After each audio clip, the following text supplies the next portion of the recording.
दोस्तों, अगर आप स्टॉक मार्केट को थोड़ा बहुत भी फॉलो करते होंगे तो आपने एफएनओ यानी फ्यूचर एंड ऑप्शंस ट्रेडिंग के बारे में ज़रूर सुना होगा। जैसे जब हम कहीं पे डीमैट अकाउंट भी खुलवाते हैं तो वहाँ पे भी हमें equity, future and options, currency etcetera ये सारे ऑप्शंस देखने को मिलते हैं।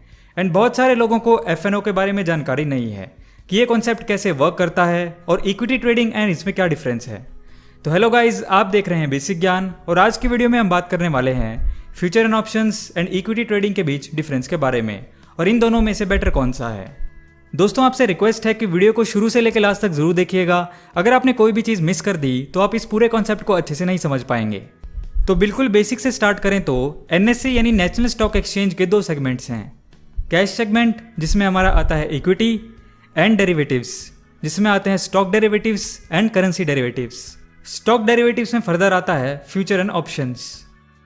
अब ट्रेडिंग करने के बेसिकली दो मेथड्स होते हैं, day trading and positional trading. Now day trading का मतलब होता है जब आपकी इंटेंशन स्टॉक्स को बाय करके सेम डे सेल करने की होती है, यानी डे ट्रेडिंग में आप स्टॉक्स की डिलीवरी नहीं लेते। एंड वही पोजिशनल ट्रेडिंग में आपकी इंटेंशन स्टॉक्स को होल्ड करने की होती है, यानी बाय करने के बाद आप स्टॉक्स को एक वीक, एक मंथ या एक ईयर के बाद सेल करते हो, मतलब इसमें आप स्टॉक्स की डिलीवरी लेते हो। डे ट्रेडिंग या positional trading equity and future and options दोनों में ही की जा सकती है। तो हम यहाँ पे मेनली बात करेंगे equity trading and future and option trading के बीच डिफरेंस के बारे में। इसको हम आसानी से समझने के लिए एक एग्जांपल लेते हैं। पहले इक्विटी ट्रेडिंग का एग्जांपल। मान लीजिए ये एसबीआई कंपनी का शेयर है जिसे मिस्टर ए ने शेयर मार्केट में ₹200 में खरीदा है। इस शेयर का प्राइस 10 रुपये से बढ़ गया। अब मिस्टर एक्स ने ₹210 दिए एंड वो इस शेयर के मालिक हो गए एंड मिस्टर ए को 10 रुपये का प्रॉफिट हो गया। तो इस सिंपल ट्रांजैक्शन को हम बोलेंगे इक्विटी ट्रेडिंग। अब क्वेश्चन है कि इन्होंने ये ट्रांजैक्शन क्यों की। मिस्टर एक्स ने ये शेयर इसलिए खरीदा क्योंकि उसे लगता है कि इस शेयर का प्राइस 210 से और बढ़ने वाला है। एंड मिस्टर ए ने इस शेयर को इसलिए बेच दिया क्योंकि उसे लगता है कि ये शेयर 210 से कम होने वाला है। Okay, now future and options का एग्जांपल। सबसे पहले फ्यूचर्स। मान लो मिस्टर ए ने एसबीआई कंपनी का शेयर ₹200 में खरीदा है। तो mister A and mister x के बीच एक फ्यूचर कॉन्ट्रैक्ट होता है कि मिस्टर एक्स इस शेयर को 3 मंथ्स बाद ₹180 में बाई करेगा एंड मिस्टर ए ₹180 में सेल करेगा। First question, why mister A agree to sell it for 180? इसके बहुत सारे रीजंस हो सकते हैं, जैसे मिस्टर ए को कोई बायर नहीं मिल रहा या उनके इंस्टिंक्ट्स कह रहे हैं कि इस शेयर की कीमत 3 मंथ्स बाद ₹160 होने वाली है, तो इसलिए अगर वो इसे 180 में भी सेल कर पाएँ तो उन्हें कम लॉस होगा। Why mister X agrees to buy it for 180? क्योंकि मिस्टर एक्स को ये लगता है कि 3 मंथ्स बाद इस शेयर को कोई ₹200 में खरीदेगा।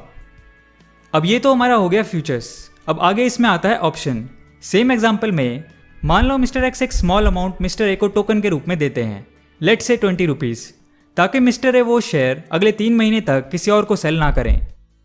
अब यहाँ पे मिस्टर एक्स के पास ऑप्शन है कि या तो वो 3 महीने बाद डील के अकॉर्डिंग उस शेयर को ₹160 और देकर टोटल ₹180 में बाई कर लें या फिर उस डील को छोड़ दें। अगर वो इस डील को छोड़ देते हैं तो मिस्टर एक्स को अपने टोकन मनी का रिफंड नहीं मिलेगा। लेकिन क्वेश्चन ये है कि मिस्टर एक्स इस शेयर को अभी क्यों नहीं खरीद लेते, क्योंकि मिस्टर एक्स को अपनी रिसर्च के अकॉर्डिंग ये लगता है कि 3 मंथ्स बाद इस शेयर का प्राइस ₹200 से भी ज़्यादा होने वाला है और किसी कारणवश उनके पास अभी फिलहाल इस शेयर को खरीदने के पैसे नहीं हैं, इसलिए उन्होंने ऑप्शंस में डील किया है। और हाँ, मिस्टर ए कॉन्ट्रैक्ट होने के बाद अगर उन्हें कहीं और से चाहे शेयर के लिए अच्छी कीमत भी मिल रही हो, वो उसको 3 महीने तक बेच नहीं सकते। तो इस पूरे एग्जाम्पल को शॉर्ट में कहें तो जब हम प्रेजेंट में कोई ट्रांजैक्शन करते हैं तो उसे कहते हैं इक्विटी ट्रेडिंग, एंड जब हम फ्यूचर में ट्रांजैक्शन करने के लिए एग्रीमेंट करते हैं तो उसे हम कहते हैं फ्यूचर एंड ऑप्शंस ट्रेडिंग। दोस्तों, अब हम आगे बात करेंगे कि equity and future and options trading में से बेटर कौन सा है एंड इनमें क्या रिस्क इन्वॉल्व हैं। लेकिन उससे पहले हम बात करते हैं कैपिटल वाई के बारे में, जिसकी हेल्प से आप सक्सेसफुली स्टॉक मार्केट में ट्रेडिंग कर सकते हैं। कैपिटल वाई एक जानी मानी इन्वेस्टमेंट एडवाइजरी फर्म है जिसमें 2006 से एक्सपीरियंस प्रोफेशनल द्वारा ट्रेडिंग कम्युनिटी को अनबाइज्ड टेक्निकल एनालिसिस ऑफर किया जा रहा है। इनके बहुत सारे प्रोडक्ट्स एंड सर्विसेज हैं जो intraday traders and long term investors को ट्रेडिंग में हेल्प करते हैं। जैसे इनका एक प्रोडक्ट है मार्केट प्रो। ये प्रोडक्ट स्पेशली इंट्राडे ट्रेडर्स के लिए डिज़ाइन किया गया है एंड मेनली ये रिसर्च एनालिस्ट पे डिपेंड होता है। इसमें आपको लाइव मार्केट आवर्स में रिकमेंडेशन दी जाती हैं जिससे आप इमीडिएटली ट्रेड कर पाएँ।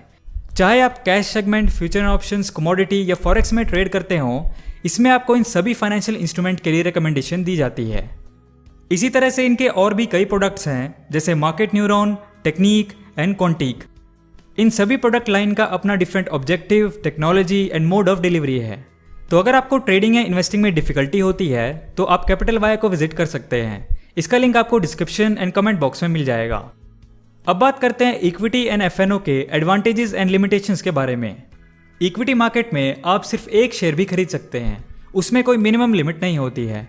लेकिन वहीं एफएनओ में बहुत हाई एक्सपोजर होता है क्योंकि इसमें आप स्मॉल अकाउंट्स में ट्रेड नहीं कर सकते। इक्विटी में जब आप शेयर को बाय करते हैं तो आप शेयर होल्डर हो जाते हैं, यानी उस शेयर की ओनरशिप आपके पास आ जाती है। लेकिन एफएनओ में आप एक शेयर होल्डर नहीं होते। इक्विटी में आपको शेयर्स पे dividends, bonus, rights and other benefits मिलते हैं, लेकिन एफएनओ में आपको dividends, bonus, rights and other benefits नहीं मिलते हैं। एफएनओ जनरली ट्रेडर्स के लिए ज़्यादा सूटेबल रहता है एंड वहीं equity market long term investors के लिए सूटेबल रहता है। एफएनओ ट्रेडिंग हाईली रिस्की होती है, लेकिन इक्विटी ट्रेडिंग में लॉन्ग टर्म इन्वेस्टर्स के लिए इतना रिस्क नहीं होता। एफएनओ में आपको अपनी पोजीशन को सेल या स्क्वायर ऑफ करना पड़ता है एंड वहीं इक्विटी में आप शेयर्स को लाइफ टाइम के लिए रख सकते हैं। इक्विटी ट्रेडिंग में आप शॉर्ट सेलिंग नहीं कर सकते हैं एक्सेप्ट फॉर इंट्राडे ट्रेड्स, लेकिन एफएनओ में आप कितने भी टाइम के लिए शॉर्ट सेलिंग कर सकते हैं, लेकिन with expiry date. And last, equity में आपको डिलीवरी ट्रेड्स पे कोई लेवरेज नहीं मिलता है, लेकिन फ्यूचर ऑप्शन में अपने अकाउंट में स्मॉल डिपॉजिट से भी लार्जर क्वांटिटी में बाय कर सकते हैं, डिपेंड ऑन योर ब्रोकर। तो ये थे दोस्तों basically equity and future options trading के बीच डिफरेंस। आज की वीडियो में इतना ही दोस्तों। अगर आपको ये वीडियो पसंद आया हो तो